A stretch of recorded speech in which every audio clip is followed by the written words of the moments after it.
Hey folks, this is Mickey G. I think most people will tell you that they feel they grew up in the greatest generation, and us baby boomers definitely feel that way. But today, Rodney and I will talk about how times they are a changing in this edition of Old Fools Talking Old School. Yeah, but then again, you had you had a backup in the fact that you knew your job, you knew how to do your job. It's a lot easier for you to speak your mind in those kind of situations than when you're in a situation where you ain't doing your job. You always already had problems. That just gives them another reason to kick your ass out. Mhm. But when you know what you're doing, you got your job, and they know that, yeah, Yep. yeah, that gives you a little bit more clout than when you're in the opposite kind of situation. But that's what you got to do. I mean, you got to get in a situation where you know what you're doing. You know your job. You ain't got nothing on me that you can come back on and say, "Well, you did this and you didn't do that," kind of thing. And that gives you that kind of carte blanche to do that. Yes, sir. Because they knew they couldn't come back and say, "Well, yeah, look, yeah, he's speaking his mind and he can't do this, he can't do that. We need to get him out of here." Yep. No, yeah, And the other part of that is they knew I wouldn't bite my tongue because if I felt yeah, that I was doing an injustice, everybody's gonna know. no, You yeah, know, yeah, I'm like, no, this ain't gonna be one you be able to just sweep under the rug.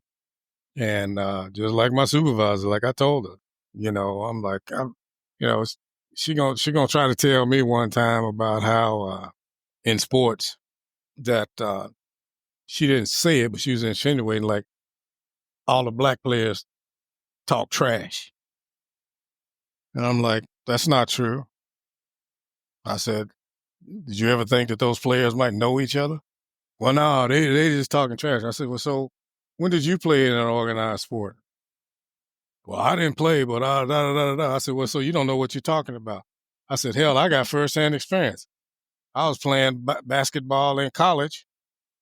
Me and a guy was standing at half court just talking. This referee comes standing up in there like we getting ready to fight. We just talking because we knew each other. I said, so what are you talking about? Every time you see two black people talking, they ain't talking trash. And I said, what you don't understand about talking trash is that's just part of our whole thing. That's a charge. Everybody ain't getting ready to fight because we're boisterous.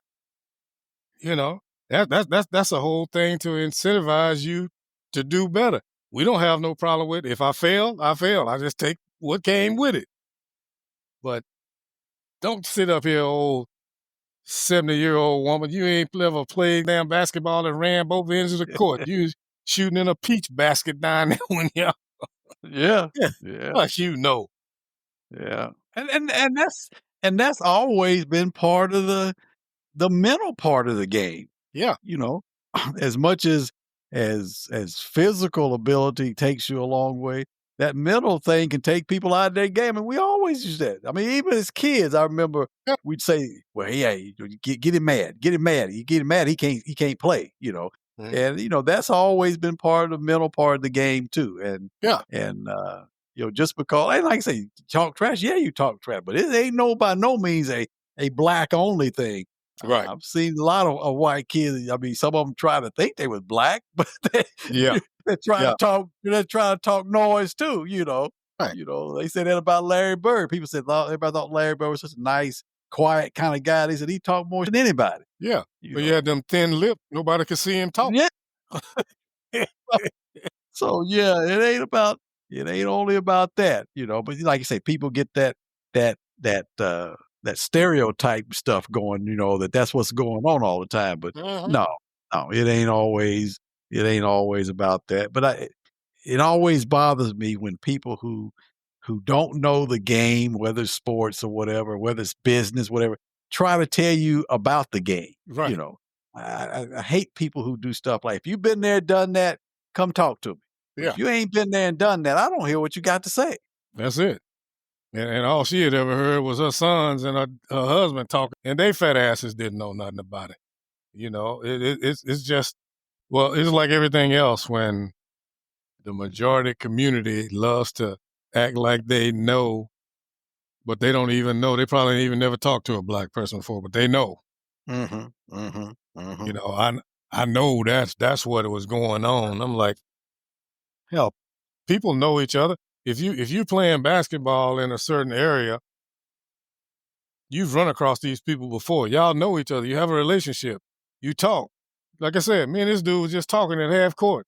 He was shooting a free throw. Me and him standing up there talking. Next thing you know, referee is standing in between us, like we getting ready to fight. Like, get your little old gray head, bald head ass out the way, you Yeah. know. And it's happened many times, you know. And but it's just a double standard, just like with everything else. You see two white guys talking, you don't see no referee running up there. I'm trying to think of who it was some football player that they were they knew each other. I don't know if I think they even may have played at the same school or something, but they were on the field and I don't know if one tackled the other, something. Anyway, they was like going at it, like they was about to go at it kind of thing. And the referee threw a flag. And they were trying to tell him, no, we're friends. We're trying to, we're just free. We're just cutting on with each other. I'm trying to think of who that was that did that.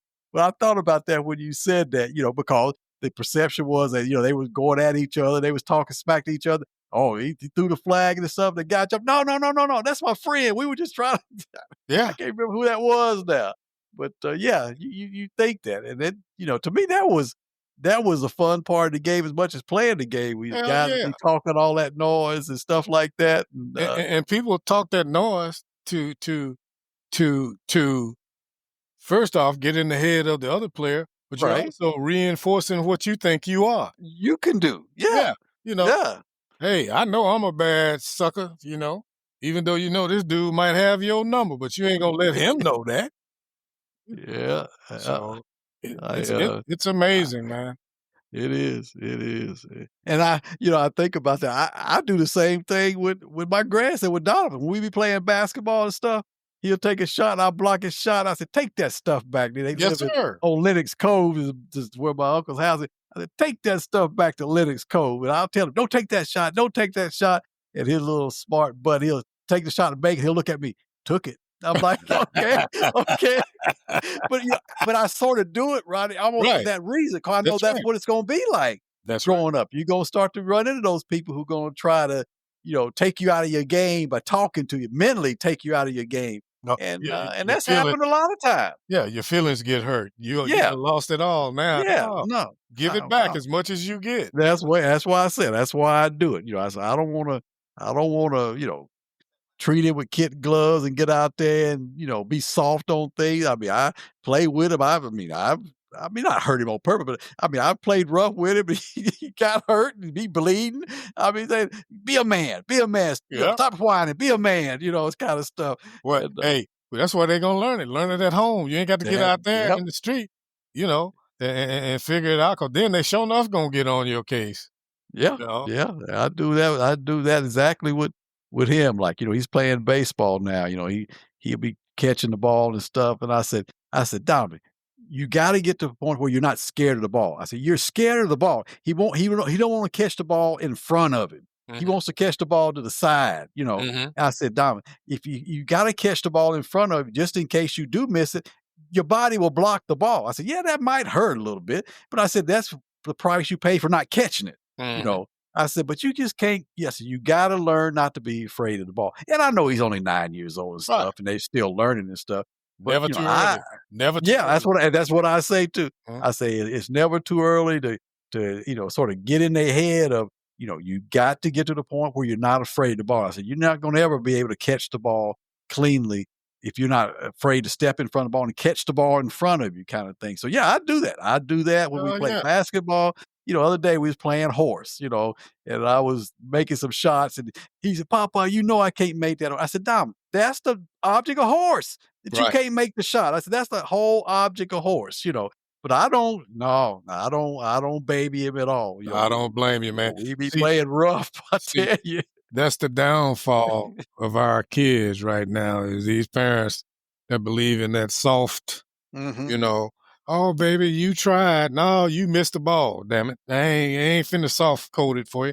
And I think it's a whole psychological thing that the majority of the community has put on us, because our kids always excel because we always was hard on them. because we knew what they had to face when they get out here. Now, you think about it in school. I never was cotton to this. I didn't believe in starting nothing, but I believe in finishing it. They don't hit, use your words. Well, it seemed to be they only telling our kids that because them white kids are the bullies and everything. And hitting up on the kids now. The same thing in sports out there. They want to be, I believe in being sportsmanlike, but if they elbow you, bow his ass back. Don't be putting up with that. They've made our kids passive, and we've gone along with it. When our kids were brought up by old school people, our kids got out there and ran roughshod because they were out there. They were telling their kids, "Oh, little Johnny, don't do this and don't do that." Well, they figured out that don't work. So they got roughhousing. Now they got our kids being soft. Mm-hmm. Yeah. I'm same way. I ain't gonna go out like I say and hurt him just to hurt him kind of thing. No. But there's time we be playing, and there's times that if I really sort of wanted to, I could probably win every game. He's 9 years old kind of thing. But there's times, that I'll beat him and he'll get upset and get mad and stuff. And I say to myself, I like to see that. I'm not going to let him go crazy about it, and he don't. But I said, to me that shows that he's got enough pride in himself that he wants to win. Right. And when he doesn't, he gets upset when he doesn't win. Right. And so I play with I play with him rough. There's been a few times that, like I say, he's drawn blood, or I'll scratch him or something like that. And I'm like, quit being a baby. Put a Band-Aid on and come on, let's go. Yep. I just feel the same way. I just don't want him to be so passive that people gonna try to walk all over him. I want him to stand his ground. That's right. Or if it's not going his way, then he's gonna sulk. Yeah. And that kind of thing. No, get back after it. Yeah. I'll never forget a dude that used to work for me here. He's about as athletic as I can't even think of nothing that's non-athletic to pair him with. But he's talking about, my son, man, he gonna get a D1 scholarship. He gonna do this and he gonna do that and this and that and this and that. I'm like, okay, first off, you got him in a little private white league. He ain't playing against no competition, because he was tall. He was this. So I was over there one day and we were sitting out there talking. He had a goal outside, and he made some little comment about, you old dudes, I take y'all to school or something like that. Then, my old ass, that just kind of raised the hair on the back of my neck. Right.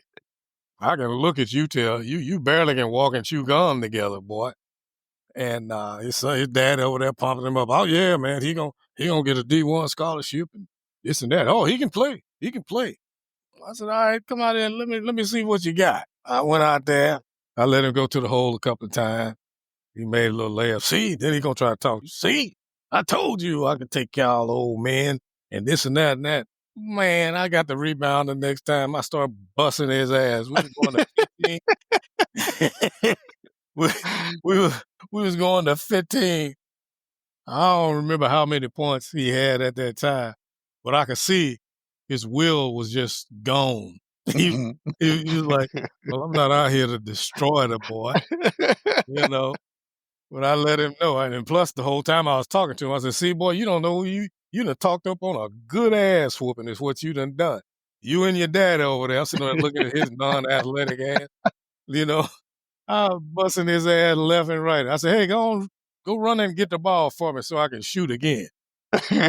And, boy, he started sulking and, all that. So I felt sorry for him. We was going to 15. I think I was at 12 or 13 or hell, somewhere in there. So I said, all right, I ain't going to do nothing out here destroying this little boy, his confidence and all that. So I started letting him win. He started winning a little bit. Then he started talking again. I'm like, busted his ass like that. Like, boy, don't you ever underestimate somebody with gray hair in their head. I busted his ass. And I go tell your dad over there. He talking all that. He gonna be he gonna be a D1. I'm like, hell, he ain't gonna be D1 in high school. And sure enough, he didn't. But thank God the young man found his niche. He's a baker now. A Got baker? yeah. That's the only B he was gonna excel in. I heard that. He got him a little bakery down in Bricktown. I said, good for him. One of these days I might go down there and buy a donut and remind him of that ass. Yeah, do you remember me? Yeah, he started letting him win, boy. He started talking it again. I was like, I'll be damned. Let me go on cancel Christmas on your little young ass. Yeah, I heard that. That's the way I'll be with Donovan. He's playing basketball last year, and he'd be, he'd bring the ball down the court, and he's always looking to pass. I said, Donovan, are they looking to pass the ball to you? I said, and they're 9-year-old kids. So, I mean, Right, you got to realize the league that they're in. But still, they was bringing the ball down the court and going in as far as they could and then throwing up all kind of shots. I said, right. you need to shoot the ball. I said, well, me and you play out in the backyard. You shooting the ball all over the time. You come out here and play in the game. All you want to do is look to pass. And he started doing more. I said, you take that ball down as far as you can go till the defense stops you.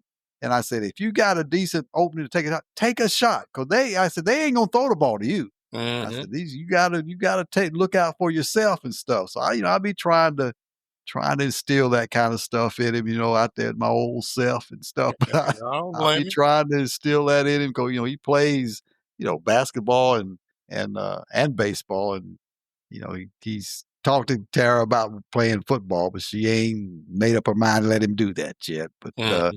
But yeah, I'm the same way. Like I said, I don't go out there and okay, I'm not going to touch you, no, I'll be knocking that ball back at him. Yeah, Take that stuff home. So, yeah. yeah, I'm Hey, just like, well, I know that's how it's going to be. yeah.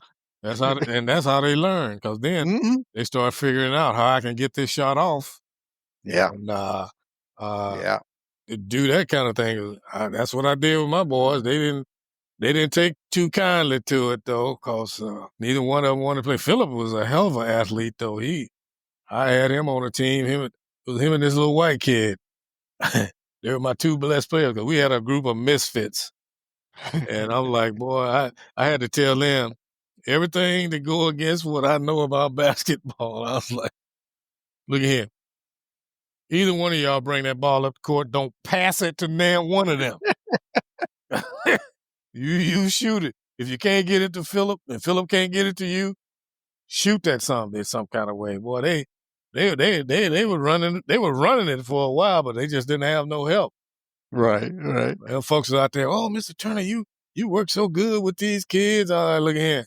I said, I believe in being out here for the kids, but we ain't out here just to be no fodder. We trying to win. Yeah, If you don't like the fact that little Johnny and little Janie over there ain't getting no court time because they don't deserve none, and same thing with baseball. We had a little T-ball thing out there. Man, a little girl out there in center field picking 4-leaf clovers and yeah, been there, done that. man, and then somebody hit the ball, they can hit it on the right side, the whole damn team runs over to trying to get the Yeah, ball. I'm like, come on, yeah, man.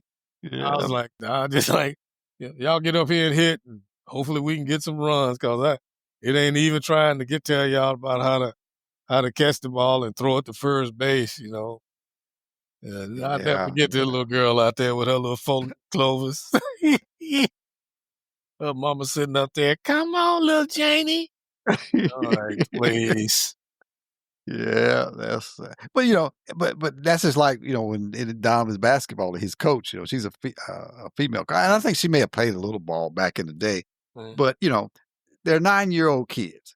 All they basically can do is dribble the ball up the court. And sometimes they don't do that, but they won't call walking on them all the time. They keep right. calling it all night long. Yep. And that's about all they can do. And she's out there talking about, well, we're gonna run a 2-3 zone and we want you Oh, to go ahead. Lord. And when they come across, you need to come across with them. Them kids don't Nobody know nothing about running a zone defense. no, And she was talking about how trying to set picks and all this kind of stuff. I said, and because Tara asked him, said, Dad, don't you want to go help her coach? I said, no, because we got two totally different philosophies on yeah, how to coach. I said, "I would spend my whole coaching," and they give them 45 minutes of practice a week. I said, "I spend 40 minutes of that just dribbling the ball up the court, Yeah. just getting them good at dribbling up the court and maybe passing the ball, but primarily dribbling and dribbling down as deep as you can go. Because they would dribble up, they'd get to the top of the key and stop and hold the ball, and then they're Mhm. trying to look around for somebody to pass it to." I said, "No, you take that ball as deep as you can, and then hopefully, if you need to pass it out, you can, but hopefully you'll make it all the way to the rim and get a shot." Mhm. But I'm like, why are you trying to teach these kids how to do, Yeah, zone you can't run, zone defense at 9 years old? yeah, you can't teach some high school how to run no 2-3 No. zone, let And alone. what made me mad about it, Rodney, was she's trying to show them how to run zone defenses, get into the game, and as soon as the ball is up, what did you say? Get your man, get your man. Why are you gonna get a man if you run in the zone? Yep. Why are you teaching them how to run a zone? Then you're gonna tell them in the game to basically play man to man. I'm like, no, I can't do that. I can't play because we got two totally different philosophies on But she how to don't she coach don't know this. how to coach her age group is what it No, that's what I was saying too. I said these were, you know, not high school kid, but junior high, elementary kids that could do that kind of thing. Yeah. I said, but these little kids, all I can say, all they can do is run up and down the court, teach them how to run up and down the court, dribble the ball, dribble in as far as they can, how to play some man to man defense. And that's about all you need to do. Cause that's really all the game consists of. It's no Yeah, more than that. yeah. But she was out there trying to teach them all these kind of things, and how when they come down with the ball, you take his man, you got to go over there and cover his man because he come over in your zone. You got to come out. And I'm thinking, what, You nine tell years you old? Yeah, that's what I'm saying. That's what I'm saying. I'm like, no, but like I say, that's just sort of the difference in things like that. But I just, main thing is I'm just glad he's at this point in his life is into sports, and every day he comes on, he wants to go outside and play ball. So he likes being outside and all that. And I know all that can change in a heartbeat, but Mhm. at least now he's still into being active and going outside and playing and stuff like that. So I say, as long as I can Well, and that's try to be good. out there with him, I will. Yeah, that's good at 9 years old because usually by 9 years old, they're already into the video and just sitting behind the TV eating them snacks and getting fat, you know? Yeah. No, no, no, he does. I mean, he plays video games and that Yeah, PlayStation 2. I mean, he does that, but it's usually a matter of when I say, Darling, Papa tired. We gotta go. This is the last inning kind of thing. yeah, And yeah, he'll go do it. But his right now, his first thing is he wants to go outside and play. yeah, that's And good. That's he'll go good. out there, and we ain't playing baseball. He'll get a tennis ball and a tennis racket, hit it up against the side of the house kind of thing, or Yeah, kick his soccer ball and stuff. He'll go out and play by himself sometimes when I tell him, I'm tired. that's I ain't going good out there. because these days, you got these old in their 20s and 30s behind them video games, so it's good that he wants to go outside and Yeah, and yeah, exert yeah. some exert some energy. Yeah, that's a good thing. Yeah, yeah, and, like I say, we encourage him to do that, unless I mean, there's just sometimes I tell him I said, "It's too cold and windy out there. We don't need to be going out there now. So you be in his nose running and carrying on, but other than that, if it's a decent time outside, he wants to go out. That's He good. wants to go outside and play, so I'll be out there with him trying to teach him some of that old school way of doing stuff And they they like they like just be I'm sorry, go ahead. No, I was just saying, I was telling him, I said, "You gotta make them to where they don't wanna come inside no more. You gotta let them feel you. Yeah. You gotta let them feel you sometimes." He said, "Papa, why you do that?" I said, "I wanna let you know you gonna come in here, you gonna feel me." Mhm. But hell, these youngsters these days don't know nothing about that because even these grown ones, all they wanna do is stand at the 3-point line. I was like, "Man, this I ain't never seen nobody have a 3-on-2 fast break and everybody posting up at the 3-point line." Yeah, yeah, yeah. But yeah, it's a whole new day, man. Sometimes I look at myself, I say, "Boy, you a dinosaur," you know, up here the way they do stuff nowadays. I think that's part of the reason why I'm not really into the NBA. I watch Steph Curry and cause he can just shoot the damn ball, but Right. get it hell, I've seen get a steal and run down. And cause a man is standing there instead of going to the hole, they pass it back out to one of the trailers at the 3-point line. Yeah, yeah, that three-point game has changed a lot, but I somebody was talking the other day, I don't it wasn't Charles Barkley, I forgot who it was saying how what was it? The championship round, it was well, it must've been a couple of years ago when I'm trying to think of who Golden State was playing, but they was roughing Curry up a bit, Mhm. and they was trying to take him out of his game and stuff, and they were saying, well, back in the day, that's what you did. Yeah. You put a body on people. You make them not want to drive inside and stuff like that, and like you talk about on breakaway. Nobody got a breakaway. If you could catch up with them, they was gonna feel it. Oh, yeah. But Yeah. that whole, like I said, that whole game has changed. I don't think the NBA is anywhere near as physical as it used to be. Oh, no. That low post game is almost non-existent now because of 3-point shots and things of Yeah. that nature. Yeah. So it's a whole nother game now. Oh, it totally is. I mean, that's why I get frustrated and I don't look at him because I can't stand Charles Barkley, but Shaq is the same way. As far as basketball, he is stupid. Uh, I give him credit for his business acumen because he's making a lot of money, making some good moves. But he'll be the first one sitting up there. They need to slow the ball down and get it to the inside. Shaq, 7-footers shoot 3-pointers now. That's right.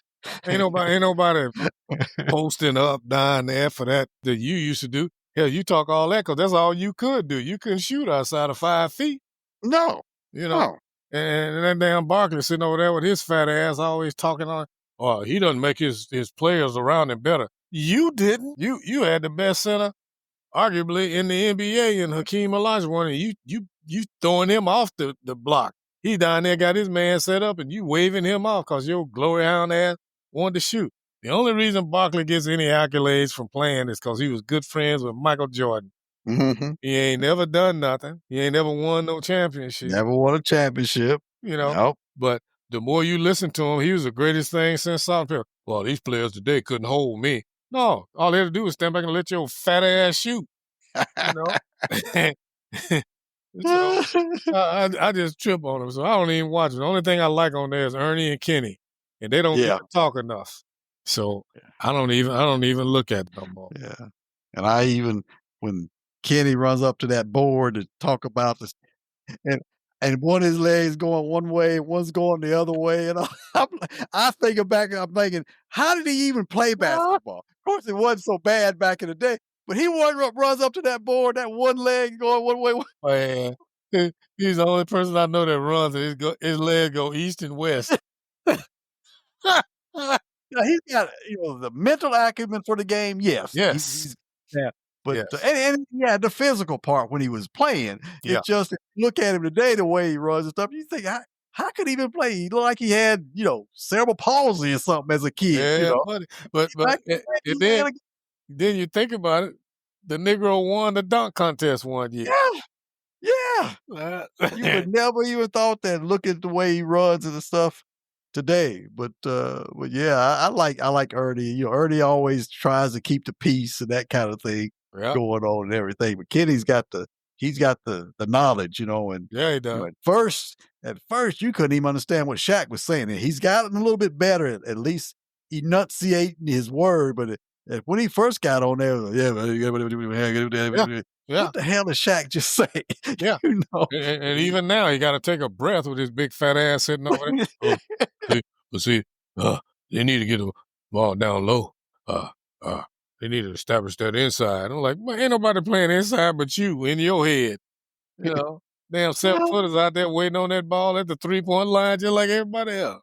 Yeah, the guy, what's his name? Wamba Yamba, whoever they Yeah, drafted Wimby in Young. Yeah, Antonio. That was part of his game was his outside game. And he's yes. what, 7'4" or something. There you go.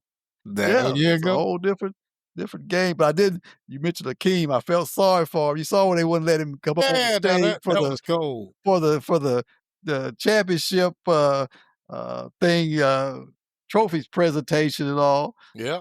I said that's bad. Everybody knew who he was. I don't know why they wouldn't let him up there.